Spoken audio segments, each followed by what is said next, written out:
Alléluia. Nous allons faire un pas dans le mur. Et nous allons traverser le mur. Nous allons faire un pas dans l'impossible.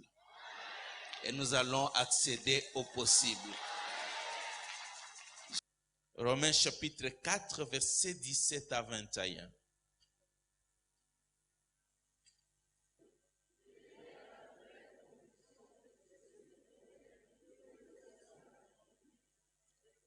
Amen. C'est la parole du Seigneur.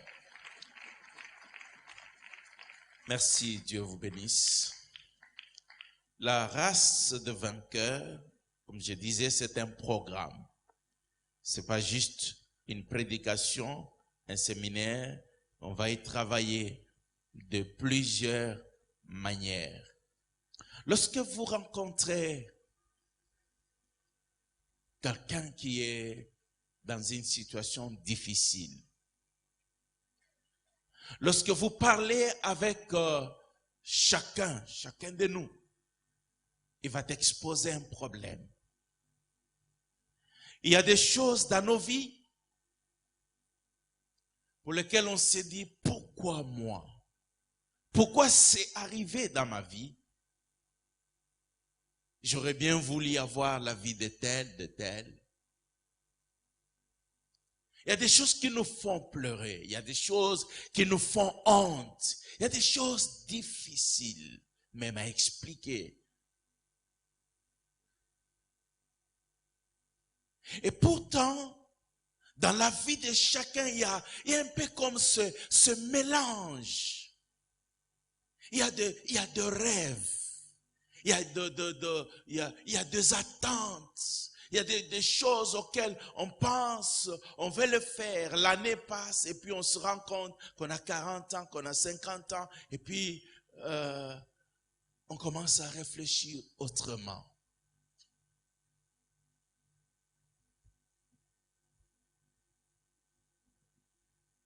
Et puis après, on va vous parler de vainqueurs.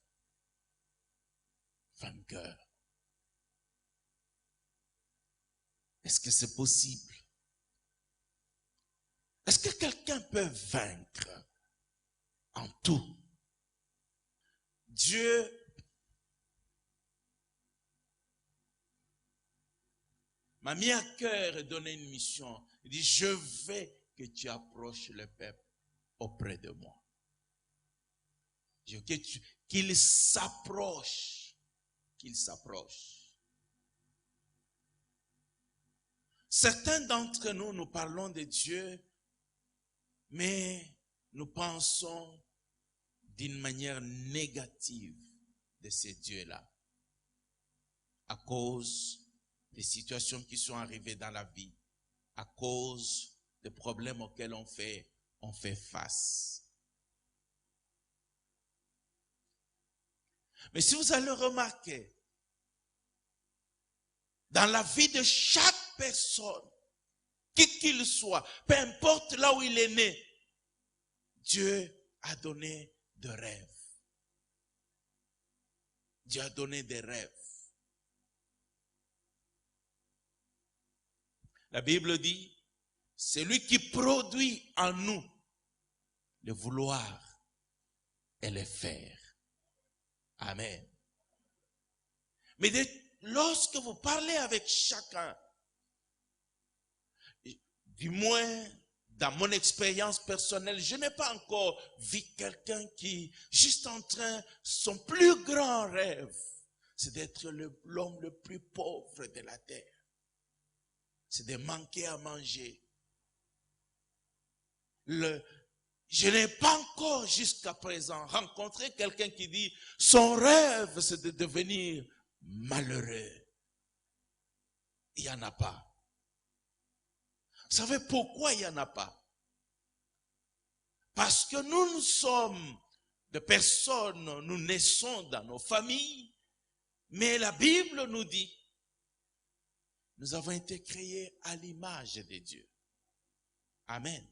À l'image de Dieu. Il y a des éléments divins en nous. Il y a des éléments divins en chacun. Je ne suis pas en train de parler de chrétiens. Je suis en train de parler de l'être humain. Il y a des éléments divins en chacun de nous. Mais malheureusement, qu'on ne sait pas nécessairement découvrir. Alors, le premier texte que le Seigneur m'a mis à cœur, je reviendrai à notre texte que nous venons de lire, c'est Genèse chapitre 1, versets 26 à 28, où Dieu dit, faisons l'homme à notre image et à notre ressemblance. Pas seulement faisons l'homme à notre image et à notre ressemblance, mais et qu'il domine. Qu'il domine. Lorsque je lis la Bible, mon problème, c'est pas de découvrir le verset, il veut dire quoi, mais je vais découvrir Dieu au travers ce verset. Qu'est-ce que Dieu pense? Parce que lorsque nous ouvrons la bouche, nous montrons notre nature. Nous montrons si nous sommes méchants ou si nous ne sommes pas. Nous montrons chaque fois que nous ouvrons la bouche. Alors donc chaque fois que tu lis la Bible, tu peux voir Dieu. La première chose qu'il va faire, il dit, il est béni. Ça c'est le premier acte que Dieu va faire lorsqu'il crée l'homme. Il est béni. Et puis après, il dit maintenant, soyez féconds. Soyez féconds, multipliez, remplissez la terre, assujettissez et dominez. Il n'y a pas de théologie là-dessus. Il n'y a pas une doctrine d'une dénomination. Il y a juste un créateur qui s'exprime là de ce qu'il veut voir dans la vie de cet homme.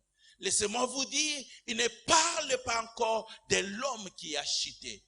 Il ne parle pas, il voit juste cet être qu'il a créé. Lorsque, bien-aimé, tu lis ce texte, la pensée que tu as, c'est que tu vois Adam. Tu ne te vois pas toi.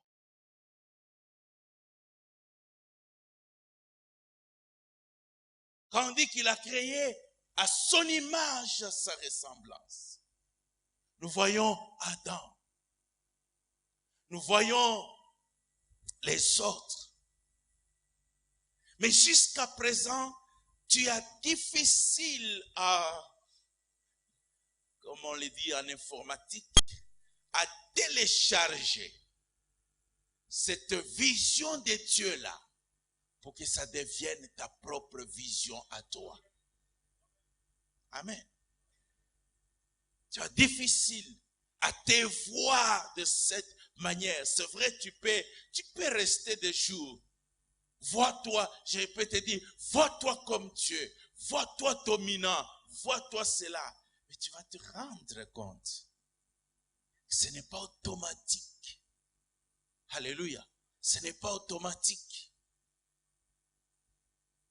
Alors, s'il y a quelque chose qui va se faire dans ta vie pendant cette semaine, et ce que tu vas faire comme prière devant Dieu, c'est que tu arrives à recevoir dans ton esprit la conviction que Dieu m'a amené et il veut que je puisse être comme lui. On est tombé déjà dans la philosophie des hommes. Être comme Dieu. Oh. Mais ce n'est pas la volonté du pasteur Dominique. Ce n'est pas parce que les gens ont mal utilisé ou mal interprété que ça change la pensée de Dieu pour toi. Ça ne change pas la pensée de Dieu. Ça n'annule pas le plan éternel. Si ça annule le plan éternel, c'est que Dieu a échoué. Et ne vous en faites pas. Toutes ces choses-là vont tomber. J'ai dit que nous allons passer par le mur. Je ne suis pas en train de dire que nous allons passer par les portes. Alléluia. J'ai dit nous allons passer par le mur. Par le mur.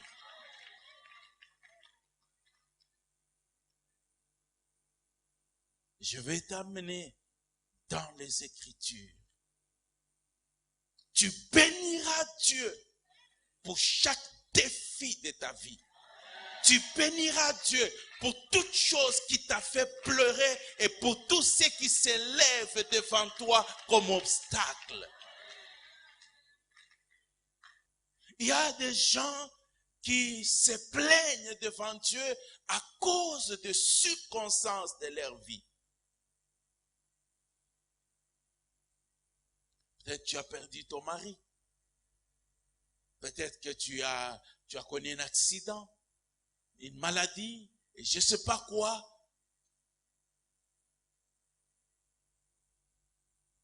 À cause de ça, tu dis, Seigneur, pourquoi tu as permis cela? Le problème, c'est notre défaut de voir les choses. C'est notre défaut de voir les choses. Quand toi tu présentes leur raison, mais ceux qui réussissent, le vainqueur, eux, ils bénissent pour les circonstances. Alléluia. Regarde. Il y a un mur là. Et Dieu te dit, passe, je te fais de l'autre côté. Amen. Mais toi, tu viens, tu commences à te plaindre sur le mur. Mais pourquoi Dieu me fait de l'autre côté? Alléluia. Alors que, quand tu arrives devant un mur, je te dis, c'est que là, il y a quelque chose qui va se passer. Je ne sais pas qu'est-ce que Dieu veut m'enseigner. Je ne sais pas ce qu'il y a exactement. Mais commence seulement à observer. Comment ne pleure pas, ne te plains pas, mais commence seulement à observer. Au fait, parce que bien aimé, là où il n'y a pas de passage, il y a toujours le passage pour les autres. Pourquoi il bénit Adam? Est-ce qu'Adam était maudit? Il vient de le créer. Alléluia. Il vient de le créer. Il dit, faisons l'homme à notre image et à notre ressemblance. Alléluia. Alors, à peine il vient de le créer, la Bible dit quoi? Il est béni. Nous pensons que la bénédiction, c'est lorsqu'il y a quelque chose qui ne marche pas dans ma vie, alors j'ai besoin de la bénédiction. Mais Adam était maudit de quoi? Il n'a pas encore péché. Alléluia. Il n'a pas encore péché. Il n'a encore rien fait. Juste à peine sorti. À peine sorti. C'est pour dire, bien-aimé, qui que tu sois, il faut que tu comprennes l'élément. Pourquoi il a béni Adam? Dieu crée la terre dans son immensité. Et puis il lui donne la responsabilité. Mais ce n'est pas une tâche facile. Et c'est déjà dès le départ, il dit, je te bénis. Amen. Je te bénis. Et puis, sois fécond. Amen.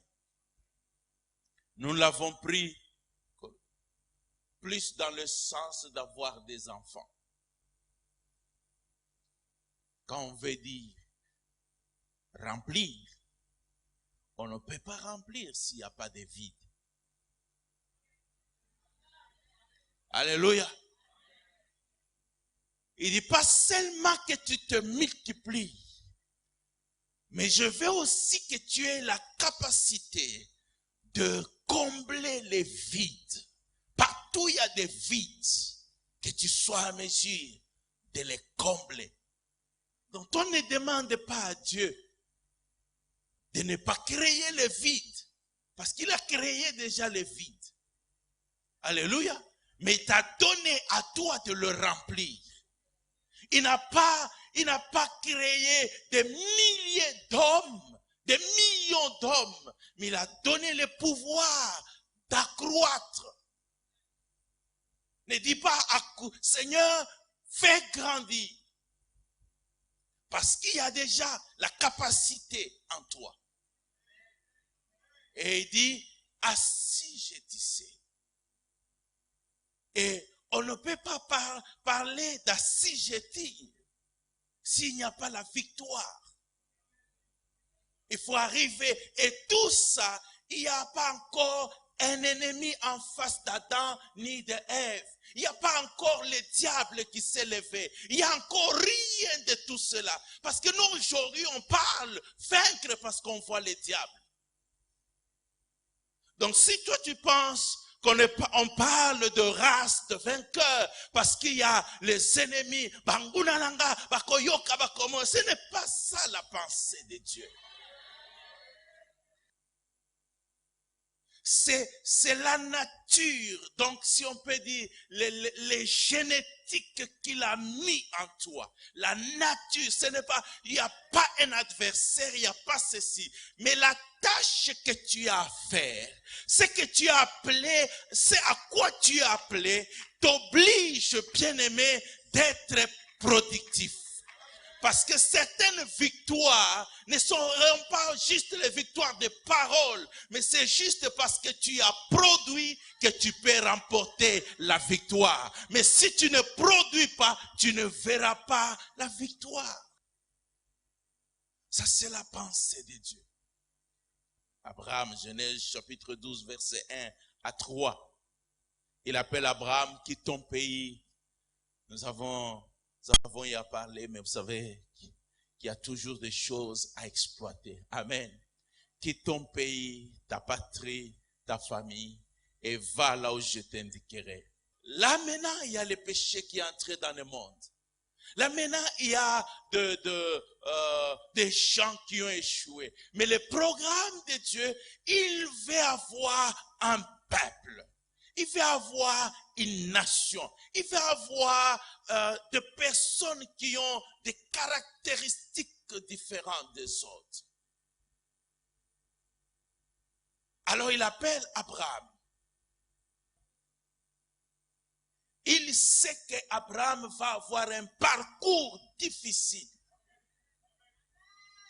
Mais le parcours difficile, c'est prévu par Dieu lui-même. Par Dieu lui-même. Alléluia. Par Dieu lui-même. Pourquoi il n'a pas prévu un parcours facile? La plupart d'entre nous, s'il y a un rêve que nous pouvons avoir, c'est de penser à ce que Dieu change toutes les conditions uniquement pour nous. Nous voulons que Dieu ôte tout sur notre route. Qu'il enlève tout pour que tout soit facile. Il dit, il faut oublier ça. Et désormais, tu vas commencer à regarder tes murs, tes problèmes. Je sais qu'il y a une solution là. Je sais qu'il y a quelque chose qui doit se passer dans cette situation. Il y a quelque chose. Je n'ai pas encore découvert, mais je sais il y a quelque chose. Il doit y avoir un passage. Pourquoi il dit à Abraham toutes ces choses? Abraham n'est pas encore parti. Il n'a pas encore vu d'adversaire. Il n'y a rien qui se passe dans sa vie, mais il lui dit déjà tous ces aspects. Je vais à Jésus. Jésus dit, avant qu'il parte, Matthieu 28, tout pouvoir m'a été donné dans les ciels et sur la terre. Comme le Père m'a envoyé, moi aussi, je vous envoie. Mais vous n'avez jamais été tiqué par le fait qu'ils disent, vous recevrez une puissance et vous serez mes témoins. Est-ce que pour être témoin, on a besoin d'une puissance? Je dis pour être témoin. On dit, qui était là? Amen. Qui était là? Est-ce qu'on a besoin d'une puissance pour être témoin? Il fallait dire la vérité. On n'a pas besoin d'une puissance pour être témoin. C'est soit tu es témoin, soit tu ne l'es pas. Mais il y a les choses difficiles à témoigner. Alléluia. Il y a des choses difficiles à témoigner. Il sait que vous avez été avec moi. Mais pour les témoigner, vous avez besoin de la puissance. Donc déjà, bien-aimés, le décor nous montre le problème d'être de vainqueur. Ce n'est pas simplement à cause du diable, de l'attente, je ne sais pas, de l'oncle ou de ceci. Non, bien-aimé. Si tu vis de cette manière, tu ne verras même pas la victoire. Tu seras juste en train de tourner en rond. Tourner en rond. Parce que le problème, ce n'est pas une question de qui est en face de toi. Mais le vainqueur, c'est une mentalité. C'est une attitude. C'est un caractère à cause de ce que tu as appelé. Qui est quelqu'un en face de toi ou pas. Je voudrais que tu comprennes que la pensée de Dieu, c'est toujours, il voit plus loin. Il va commencer quelque chose avec toi, mais qui va laisser, qui va s'ancrer en toi et qui va être communiqué à d'autres personnes. Parce que si on ne saura pas, bien-aimé, si Dieu le met en toi, il faut qu'on te tue pour qu'on l'enlève. Même l'obstacle le plus grand, il est plus grand parce que tu le regardes de loin.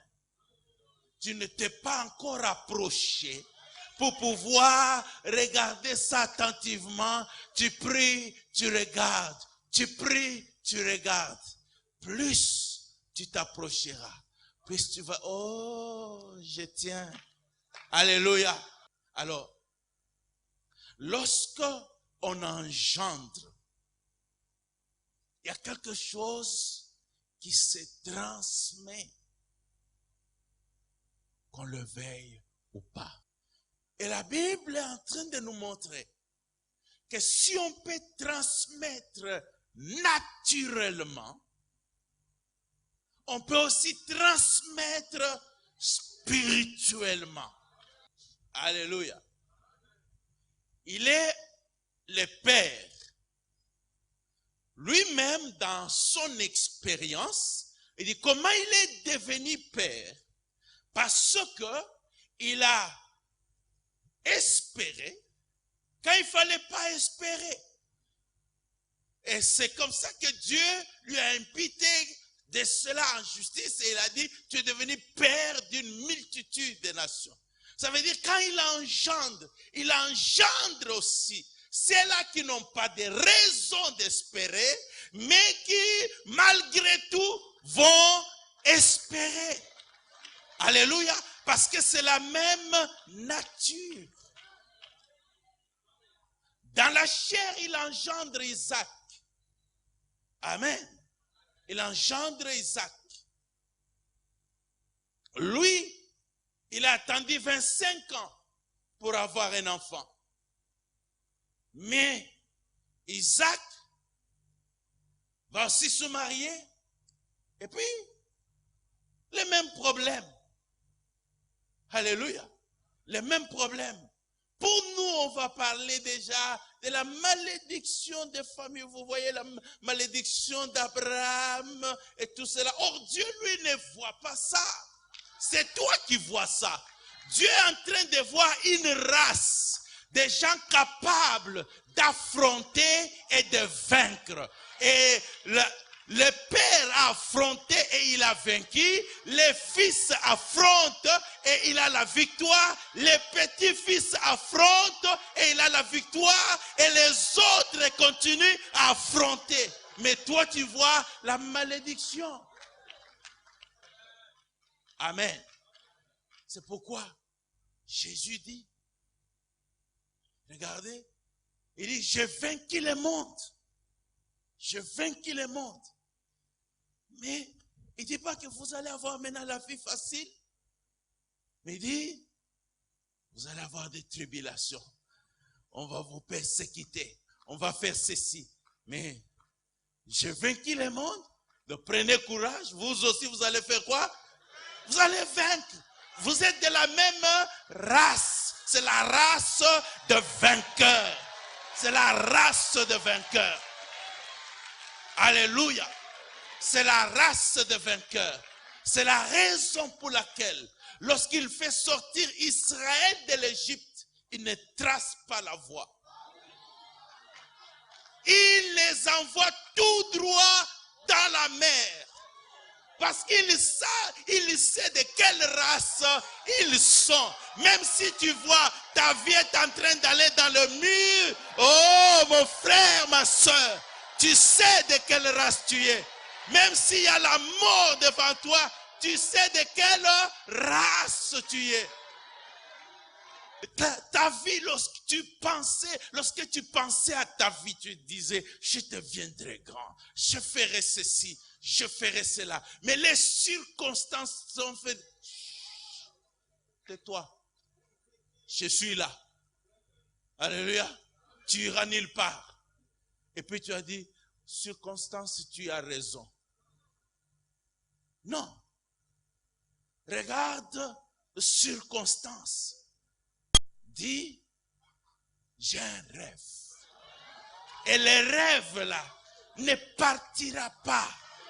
C'est toi qui partiras. Je serai là tous les jours pour te regarder. Je regarde, tu ne bouges pas. C'est pas grave. Mais je sais que je dois être de l'autre côté. Il n'y a pas d'autre voie, il n'y a que là. Je dois passer par là. Je dois passer par là. Bien-aimé, que personne ne te mente. Dieu n'a jamais facilité la vie à ses enfants. Il ne leur a pas facilité la vie. Il n'a pas promis que la vie va être facile. Mais il les a rendus capables. Parce qu'il sait déjà que la vie est difficile, mais vous êtes de la nature à affronter ce qui est difficile et à triompher.